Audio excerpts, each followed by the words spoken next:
Hi, I'm Dean Fournier, Pro Lead Artist for LORAC, and I'm going to be showing you how to perfect your skin with concealer and highlighter today. So let's get started. First, I always like to choose a concealer that's about one shade lighter than your skin tone or your foundation. It helps to really brighten those areas. So we already have done a light foundation just to even out her skin, and now we're going to really go in with the full coverage concealer, going for places that need that coverage the most. She has beautiful skin, so we're just going to go in and just treat those areas where she needs it. I like to use a brush to start and then tap out with my finger just to blend it. You can already see the difference that a concealer about one shade lighter than her skin tone is making. And you also too, the actual application for the under eye, I like that upside down triangle. You bring it down here just to the center of the cheek, really helps to give the face a great shape. And the reason that I use fingers, I love beauty sponges. They work great as well. So if that's your vibe, go with it. I just really love the warmth from your finger on the skin. It helps to really press the makeup into your skin. It warms it up slightly and helps it blend. Now, another area like on the sides of the nose that sometimes women tend to avoid is actually like around the edges of your nose. You definitely want to get in there and apply a little bit of concealer as well. We're all a little bit red around there. And you see how it's just blending, but like now, like around her eyes, she just looks brighter. Blend it really down into your cheek. The one thing you don't want to do is just have like that dead stop, like around the eye area. That's where the raccoon situation happens. And also too, I would say that when applying your foundation as well, and concealer, is that you really want to start in the center and work your way to the outer parts of the face, and then it blends even better. Now I'm gonna kind of like how I highlighted her chin. I'm gonna be highlighting the center of her forehead. And again, if you're using a beauty blender, this is where you'd be using a beauty blender. I'm using my fingers.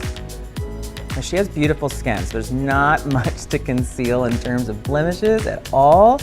But when you do, a really great rule of thumb is a tap. It's an up-down tap, and that's how you can really build up the coverage.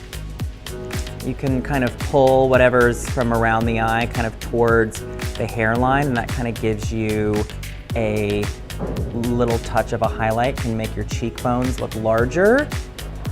You can even run some down here. Makes your lips look like they have more volume, like right above the Cupid's bow. Now that her skin is completely perfected with the concealer, we're gonna move on to highlighter, which I think is such an important part to perfecting your skin because it gives your skin that luminosity, and highlighters don't have to be so high octane. They can really be used just to make your skin look dewy, fresh. I always liken the best highlighters to ones that are make you look like you just put on a really great eye cream and a really great moisturizer, and your skin just picks up the light when you turn your head slightly. It doesn't have to be a look. It can actually just make your skin just look super healthy and super fresh. I like to use a fan brush, one like this, that's gonna be a little bit more loosely bristled.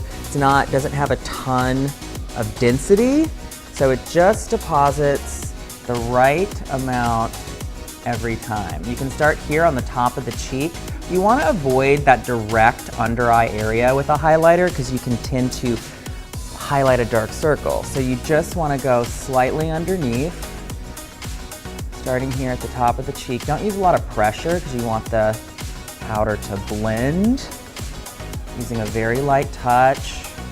You can bring it all the way down here to the apple of the cheek. It can blend beautifully with your blush.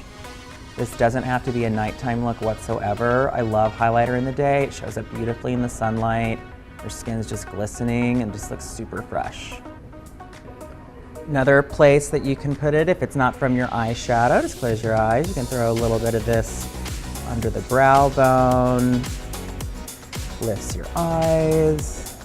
I like a little bit down the bridge of the nose as well.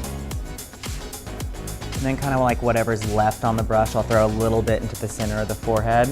Again, giving you dimension there. A little bit here on the chin. Just keep blending. Again, don't use a heavy hand. If you need to, you can hold the brush at the end. That can help make a big difference. And also too, if you're wearing an open collar shirt, you can bring a little bit on the neck, a little bit across the décolleté.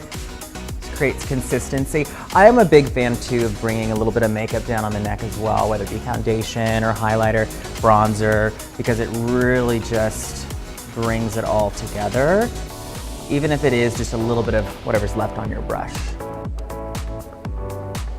Finish off with a little blush and you're all set.